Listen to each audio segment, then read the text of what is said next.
So one of the things I always saw in blogs and like online articles to do with productivity was journaling, like, you know, keeping a diary and jotting down all your thoughts and feelings and stuff in a little book, and keeping tabs, keeping a diary on sort of your life. And I was always sort of a little bit skeptical of it because I didn't really see, when I first started reading about it, I didn't really see how sort of how much it could really do. So I was always sort of not that bothered about giving it a try. And on occasion, I'd thought, oh, what's the harm? And I'd write down a diary entry and I'd keep it for 2 or 3 days, and then I'd forget about it, or something had come up and I wouldn't make that time. But since I think it's about the end of September 2020, I started writing in this. Now, this is, I got it off the School of Life website. I actually believe, no, I got more. I got this as a gift from my sister. It's like a notebook, hard-covered notebook. It's called Night Thoughts. It's just got the, open it on a page, I haven't written anything in. It's got like little maths dots on it. And it's really nice feeling book. And I actually ended up buying 2 more from the School of Life website. But I got this book, and it was supposed to be a book that you pop down. You can either pop down your dreams. Some people like to track their dreams for some reason. And no, I'm only kidding. I'm sure there's a lot of... it's actually a way, if you wanted to remember your dreams more, you're supposed to, as soon as you've had your dreams, you write about them when you wake up.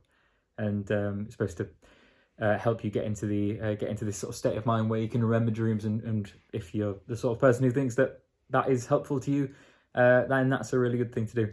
But I'm not really, my dreams are too weird to pick anything from. But I wanted to use the book. So at the end of September, I thought, you know what, I'm going to start this diary. I'm going to start this journal. And I'm not going to worry about it too much. I'm just going to try and keep it consistent. The consistency was really a theme really a theme of 2020. I really wanted to sort of really hammer in the thought of, if you want to do anything, consistency is the key. So I started writing this book, and do you know what? I'm now fully on board with the journalists, with the diary makers, the diary keepers. It's great. so what it was, I don't set a word count. So I know some people do. I don't set a specific theme. I don't have to cover the same things every day. It can just be however I'm feeling, whatever's gone on, and stuff that is pretty similar to vlogs, to be fair, but more sort of emotional. So for instance, I like to track how I feel after like doing certain stuff. So how I feel after eating certain foods, how I feel after, you know, a week's rest, how I feel after like a really busy day, that sort of thing. So I keep tabs on it. And if it's a bad day, I can retrace my steps. And if it's a good day, I can do the same and then work out. So for instance, had quite a really good few days recently, and I can tell from the journal, well, this is what I ate. I know that I'm feeling good about that. This is how I managed the day.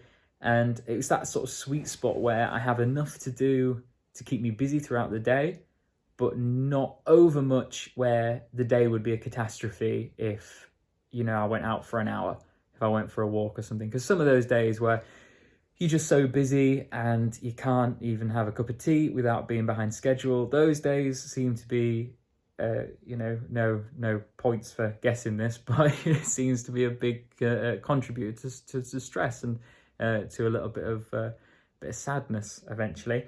But on the days where you're busy, you've got a purpose, but also you can go for an afternoon walk, seems to be my sweet spot. So what journaling, what tracking the past, if you will, has done is allowed me to more effectively plan the future. So if you're wanting to try something new, if you're wanting to you know, give something a go that's productive and doesn't take that much effort, and you can just sort of play around with it, you don't have to keep yourself there too tightly, just write something every single day, and it can be anything. If you are a writer, for example, you could even, I try and write a little bit, you could even pop in like a little short story if you felt like it, or ideas for short stories. You don't have to go into how you're feeling. Or you could do a full Dear Diary, you know, had my first kiss today. That's whatever you want to do. So yeah, just an idea. Found quite a lot of fun and now sort of seem to be reaping some sort of reward from it. So just thought I'd share it, and yeah. Let me know if you've had any experience in journaling, if it's something that you've tried already, if you hate it, if you like it, you get the gist. Okay, so thanks for watching this, and yeah, I'll see you soon.